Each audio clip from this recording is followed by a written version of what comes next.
Hello everyone, and welcome back to another episode of the Love Wreck Legacy Challenge. That morning was a little bit different for the twins. They had now aged up to children, and their makeover is absolutely adorable. If you hear any crinkling, that's my cat. She has just fallen in love with my bag, and I'm not even gonna stop her. So sorry about that. Anyways. Of course, when Tamah had woken up, he saw his dad sneaking out of the house. A part of him felt off. He kind of expected his dad to want to stay and maybe join them on the family outing that the Kim household was planning. But of course, Ryu wasn't going to try and make him. But instead, the family would go over to Gibby Point and enjoy a nice day in the sun. Tamah and Kiki ran straight to the playset, playing pirates and spaceships and convincing Malia to join them. Of course, Tamah would just sit and watch. She thought she was better than her siblings to join in on the fun. Eventually, they would all settle down, have a nice lunch that Ryu had made just for this occasion. Ryu was so happy that her family was all here, though a part of her did wish she was able to convince Aleki to come over.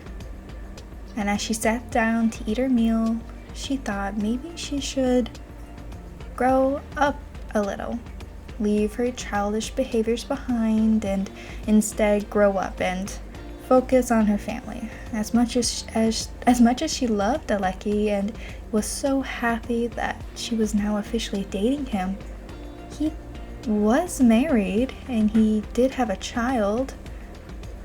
She wasn't quite sure she wanted to be the homewrecker that she was making herself to be. The family returned home. The lunch was absolutely wonderful, and the kids all sat down and did the homework that they may have forgotten, when all of a sudden Aleki was at the door. And Ryu took the time and asked him, "Would you want to have just a mini date, you and me at the house?" Malia was heading out to do some of her drama club. Tamah was off doing volunteer work with the boys. And well, now Ryu got to be alone with Aleki. And it was the perfect time to finally ask, we're partners now, but what does this mean for you? We have 3 children together who are growing up, and I want to be with you. Aleki was a little shy at first to answer it, but with one breath he told her, "I am no longer married. Turns out the kid wasn't mine, and well, I want to take care of my family." Ryu was overwhelmed. She was so happy that she was able to have Aleki to herself. But did that mean Aleki wanted to marry her? And all of a sudden, this awkwardness fell between them, and Ryu had to break the ice with the final question. "Do you want to marry me?" Aleki froze and Ryu laughed. It was nice to know that that was what was in common between the two of them. Neither of them wanted to get married. That next day, Malia was ecstatic. It was officially her first day of high school. She was able to claim a locker. She decided to decorate it and freshen up when she saw Isaiah. He was doing a strange pose, a trend that of course Malia had to jump on. And she took a photo and started posting on Social Bunny. She wanted to become kind of internet famous. Her aspiration to eventually become a well-known celebrity was overtaking her, when all of a sudden a girl in her class named Camilla asked if they could share information. And of course Malia had to. She wanted to know as many people as possible that could hopefully help her in her life. And Camilla was honestly perfect. She was sweet and funny and a type of friend Malia wanted. And when Camilla sat down next to her during lunch, the two started talking instantly. They began sharing what they liked, what shows they were watching, and they realized that both of their favorite colors was blue. And it was genuinely exactly as Malia imagined her first day of high school going, getting her best friend right away. And Camilla invited her over after school to hang out, maybe do some homework, and of course Malia had to say yes. But as soon as Malia tried to give her a little thank you card for being a friend, Camilla cringed and did a look that made Malia feel a little bad. Of course, she ignored it and was just excited for what would happen when school ended. And when the school bell rang, Malia and Camilla ran straight to the local boba tea place. They sat down, ordered some tea, and started gossiping right away. Malia was very interested to hear what the school was exactly like. Who did what, how the head cheerleader was dating the football guy, and when she heard that Elijah was kind of a playboy, she was slightly heartbroken. Her best friend was doing what? It was weird for her, but she was eating it up. And when Camilla asked her if there was any drama that Malia wanted to share, Malia had to tell her, I have a crush on a guy and I think he's pretty great. Of course, Camilla tried to pick and prod about who it was, but Malia wouldn't give it to her.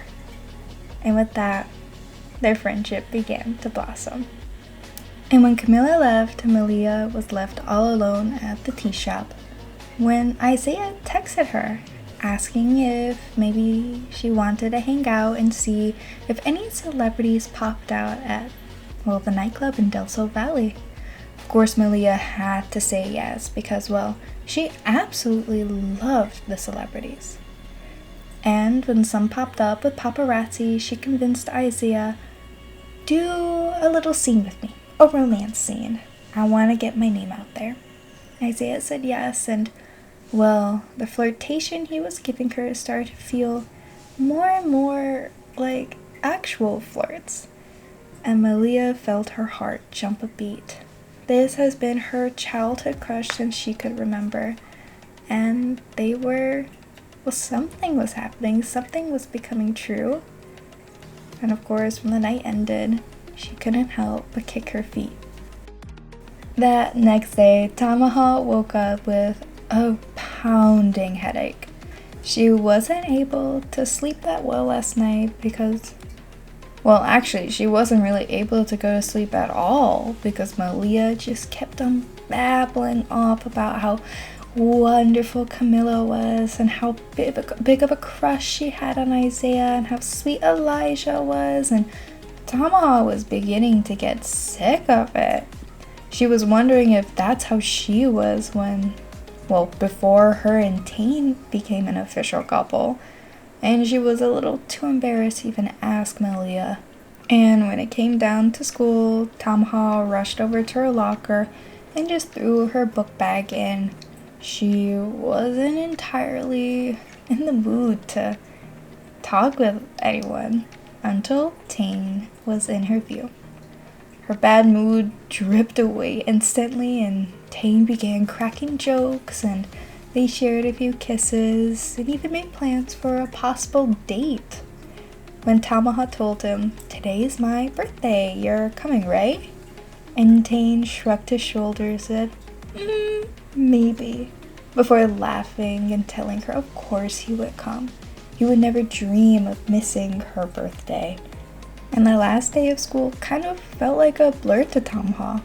She felt like she was just, honestly, like a ghost going through the hallways. She wasn't paying attention to her teachers, wasn't paying attention to anything they really said, especially since today was career day. she didn't know what job she wanted to do afterwards. She wasn't as smart as Hiei was and definitely couldn't do any conservation work. But she really didn't want to do any fishing. She was thinking she might be more like her mom, maybe go into something artistic. And that was a good enough plan for her, and Tane seemed to agree. And as soon as that school bell rang, she went home with Tane and started setting up for her birthday. And soon enough, the party started, and Tamah was ecstatic. She made sure her hair and makeup was all done and dressed up as beautiful as she could, even helping Malia with her makeup. Soon enough, their cousins and family came by, even their friends. And when Tamah saw Isaiah, she wanted to act surprised that Malia invited him, but she was anything but surprised. Soon enough, everyone blew out the candles and Tamah and Tane became young adults. And it was the sweetest thing. They were so happy they were all aging up, sharing a kiss before Tane whispered in her ear, "I have a surprise for you after the party." Tamah was really excited to see what he could possibly have planned. And when Malia started talking with her dad, well, things kind of went downhill quickly. They seemed to have opposite personalities, and Tamah tried to defuse the situation, not wanting another Kiyoshi and Hiei thing. But soon enough, Tane took her to the beach.